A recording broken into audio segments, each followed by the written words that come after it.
In materials science, deformation refers to any changes in the shape or size of an object due to an applied force or a change in temperature. The first case can be a result of tensile forces, compressive forces, shear, bending or torsion. In the second case, the most significant factor, which is determined by the temperature, is the mobility of the structural defects such as grain boundaries, point vacancies, line and screw dislocations, stacking faults and twins in both crystalline and non-crystalline solids. The movement or displacement of such mobile defects is thermally activated, and thus limited by the rate of atomic diffusion. Deformation is often described as strain. As deformation occurs, internal intermolecular forces arise that oppose the applied force. If the applied force is not too great, these forces may be sufficient to completely resist the applied force and allow the object to assume a new equilibrium state and to return to its original state when the load is removed. A larger applied force may lead to a permanent deformation of the object or even to its structural failure. In the figure it can be seen that the compressive loading has caused deformation in the cylinder so that the original shape has changed into one with bulging sides.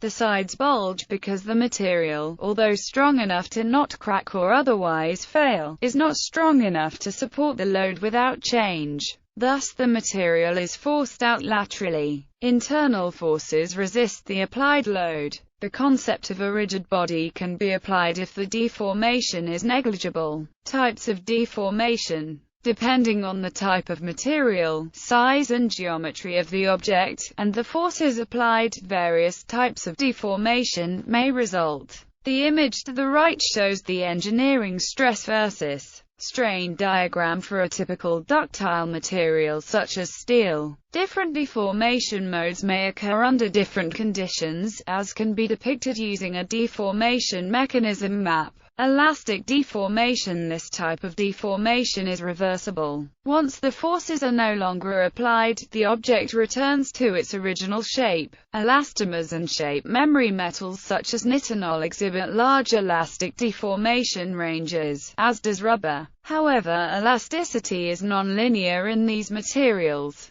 Normal metals, ceramics and most crystals show linear elasticity and a smaller elastic range. Linear elastic deformation is governed by Hooke's law, which states, whereas the applied stress is a material constant called Young's modulus or elastic modulus, and epsilon is the resulting strain. This relationship only applies in the elastic range and indicates that the slope of the stress versus strain curve can be used to find Young's modulus. During strain hardening, the material becomes stronger through the movement of atomic dislocations. The necking phase is indicated by a reduction in cross-sectional area of the specimen. Necking begins after the ultimate strength is reached. During necking, the material can no longer withstand the maximum stress and the strain in the specimen rapidly increases. Plastic deformation ends with the fracture of the material. Metal fatigue. Another deformation mechanism is metal fatigue, which occurs primarily in ductile metals. It was originally thought that a material deformed only within the elastic range returned completely to its original state once the forces were removed. However, faults are introduced at the molecular level with each deformation. After many deformations, cracks will begin to appear, followed soon after by a fracture, with no apparent plastic deformation in between. Depending on the material, shape, and how close to the elastic limit it is deformed, failure may require thousands, millions, billions,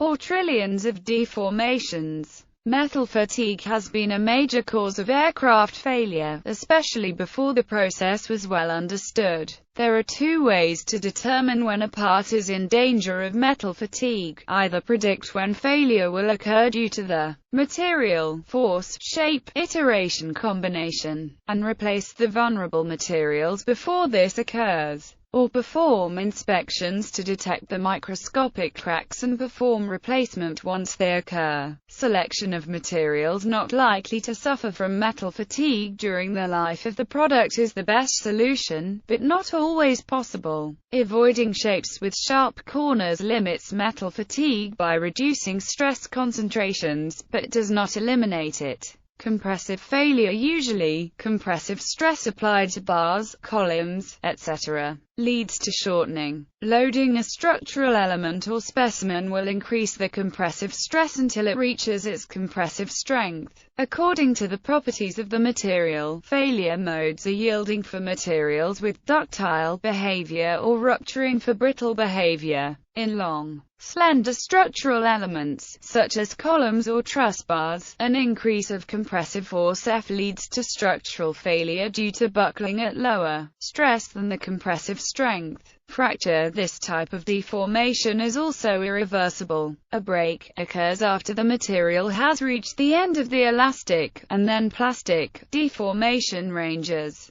At this point, forces accumulate until they are sufficient to cause a fracture. All materials will eventually fracture, if sufficient forces are applied. Misconceptions. A popular misconception is that all materials that bend are weak, and those that don't are strong. In reality, many materials that undergo large elastic and plastic deformations, such as steel, are able to absorb stresses that would cause brittle materials, such as glass with minimal plastic deformation ranges, to break.